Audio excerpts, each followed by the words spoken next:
First few things I learned that really helped me kind of explore the space that I'm in.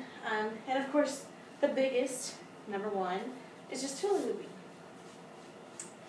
Can't do that. It's a basic part of what we're trying to do here in our dance. So the key here is to just explore the space around you. Enjoy your arms, fling your arms around.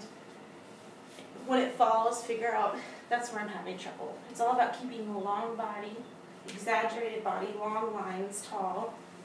And when you hula hoop, you're not hula hooping from your whole body. It's your core muscles. Everything about hula hooping is engaging those core muscles. So you want to just try to keep it nice and sucked in and straight. That's number one. Once you get that down, I think another big important part is learning how to move with the hoop. Moving forwards, moving backwards, going in circles with it. Knowing how to move like this is just so basic. It helps you really understand the flow that your body is going to need and the momentum to keep the hoop where you want it to be. I think once you get those basics down, a few really easy beginner tricks would be, we're going to do an isolated barrel roll. Isolations, I'm really working on them still. Not very good. Kind of looks something like this, where you bring it all the way around, and when your hand can't go any further, you swoop it and bring it down. Some people say when you're beginning to use a hand right here as a marker. I don't know if I've really found that too helpful because I feel like it gets in my way. But just keep practicing that. Remember to switch your hand right here, turn, grab, bring it around. So that's an isolation, but an isolated barrel roll looks something like this. Where it's the same kind of concept. It's going to stay basically in the same centered part of your body, where it almost looks like it's not moving, but you're moving with it. So to begin that, we're going to start with our hands. Well, I prefer my hands just kind of flat palmed up against the center right here. You're more than likely to grab it, more than welcome to grab it like that, grab it like that. Although I find when I'm twisting my arms, I don't like the movement, and it's hard for your arm to be able to twist with it. So, like I said, I prefer mine right here, but do whatever feels comfortable. Now, as we roll, the whole point is we're going to roll our arms this way. Maybe just kind of explore doing this with your arms. Trying to bring them back and forth. Feel how that feels. Feel how your hands have to, see like this hand right here, so I'm going to bring it back up. Right as I bring it back up, it has to slowly twist with it, and this one is slowly twisting down. That's the key part right there, to learn how to twist your hands so you're not breaking your wrist trying to keep on going with it. So once you feel comfortable enough to kind of just play along with it like that, we're going to find a part of our body to keep it centered to, the bottom. So I like to keep it right around my waist, right here. So we're going to start with twisting. And when you twist right here, right, our hands have twisted back into a different position now. Can't really twist too much further without looking really awkward, and it's about at my hip. So now I'm going to rotate it around, and I'm going to try to keep it on the small of my back. See how that bottom's on the small of my back? And as you twist it around again, keep it right in that front center. Like I said, I kind of keep it under my little mala pouch right there, and bring it back around. So you just kind of keep practicing that. Down, keep it across your bottom, coming across, keep it across your front. And so it's a really pretty move. Once you get going, you can do it really beautiful, really gracefully. And when you keep it like that, when you keep it tucked into your body, you're not having to do all these crazy twisted movements to get it to work, which could really put a strain on your back if you're not properly warmed up for it. So that is a really great beginner trick. I like to do a lot of fun ones with my arms and my legs, extending the lines. Again, third week, so not perfect. Another really extending the lines. Again, third week, so not perfect. Another really great one to learn as a beginner is doing our shoulder rolls, which is where we take it. I'm going to show it to you fast, and then we'll explain it. And I bring it down to my arm and catch it, but really, you can go all the way around too. Super easy to do, right? you have a perfect little nook in your neck right here. That is a perfect place for sliding it. So you're going to hold the hoop in a firm grip. Always have a firm grip on it. Put it about where your chest is, and you're going to just give it a little twirl. When you first begin, and in my videos, I'm still doing a really dramatic head roll because I feel like I need to, but you can see, even without doing it, it comes right across. So, this is again what it looks like in full speed. And back around. And from here, you can go into a nice little arm loop, or you can twist it backwards, extend your leg out. Remember, it's all about long lines, tall, straight body, long lines. One thing I've really been enjoying, it's not working out too well, but it's kind of a modified shoulder roll. I like to roll it, put my arm out, my other one, and let it slide down. And once it's here, I can grab it, and I can loop it, or I could step through it if I really wanted to. There's all sorts of ways to transition into that. So, that's our number 2 really awesome one.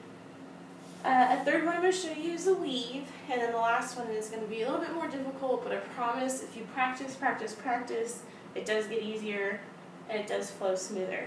So, our arm weave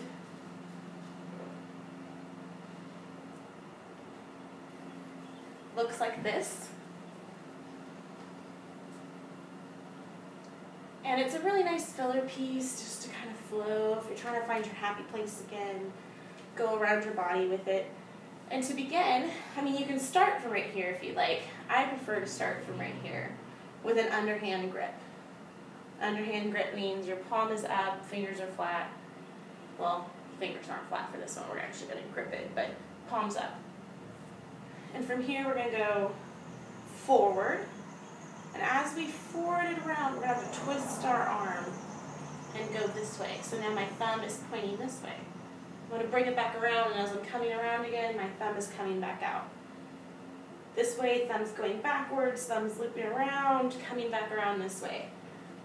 And like I said, as you get it faster, explore that hoop, explore that area around it, what you can do, and the transitions you can do are really, really awesome. And I thought I would attempt to try to show the vortex. There's tons of variations on it. I'm still learning.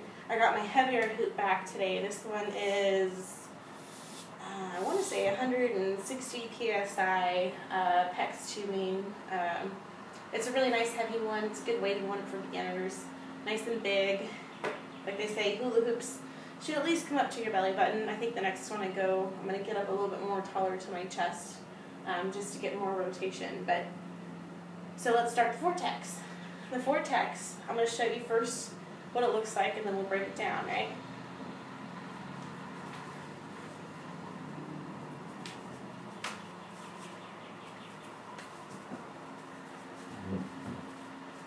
That's the vortex.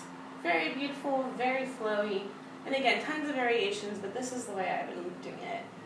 So I'm going to teach you guys how to start from top, and then we'll try doing it from the bottom too. When you're going to the top, whenever you're spinning, you always want to keep your hand above your head, like this. You want your thumb up, fingers flat out, and that gives that nice shelf. Just like we had on our neck, that nice nook, it'll give you a nice shelf right there to get a grip on your hoop and keep it going in a continuous motion. So we're going to do the same thing up here. I like to go to the right with my left hand. This just feels more comfortable for me, but you're more than welcome to mirror what I'm doing. So while we're up here, do you see the gap that's going to happen? Let me see if I can back up. Every time it goes around, there's a gap that's coming through. And we want our elbow to go through that gap. So as we're spinning, we're going to grab it, and we're going to push it down our body like that. And from here, you can go the same direction you were going, or your hand can be right here, and you could twist it back this way. I think it's much easier to go this way as you're going back up. So now we have it down on our hip, right? Let's try it from the beginning. Let's try it from the top, going down a little faster. We're spinning, open hand, thumbs out. We're going to grab it, bring it down, twist, and put it on our body. Perfect, right? You can let it sit here for a minute, kind of flow. Remember, hula hooping is not your whole body making a circle. It's either going forward and back or side to side. Still kind of learning on that one. So right now we got it going around. And the trick here is we're going to put our hand right here, and when we can grab the hoop, we're going to come around. I'm going to show you, right? I grabbed it from my diagonal arm that I'm going to pick it up from. We're going to bring it around. It's kind of hard to do in slow motion. And we're going to twist it above our head. So I'm going to do it one more time in slow motion and then one more time in real time so you can see it, right? We got it going around our body. We're going to slip our hand in right to the opposite hip, grab it, and twist it up. So let's see if we can put that together, right? Moving on our hand. We're going to bring it down. We're going to twist it. We're going to bring it back up and up. And like I said, you can let it stay here for a minute if you like, just to get that momentum going again. Or you can just switch it and keep going right back into it. The key here too is if you're not going to keep rotating your hand like this, is that when you're letting go, like right, we're bringing it up here, as soon as you let go, you want to bring it to this hand. And that's what's going to keep it on that flat plane and look more visually appealing. And the same with when you're behind. When you're right here and you let go, let's see if you can see my hands, you want that palm to go right next to it and pull it back up. And if you are somewhat beginning, you understand that staying still makes it a lot harder. You have to have a lot more muscle control, a lot more muscle memory. So sometimes giving a little spin as you're bringing it down and up helps it flow better.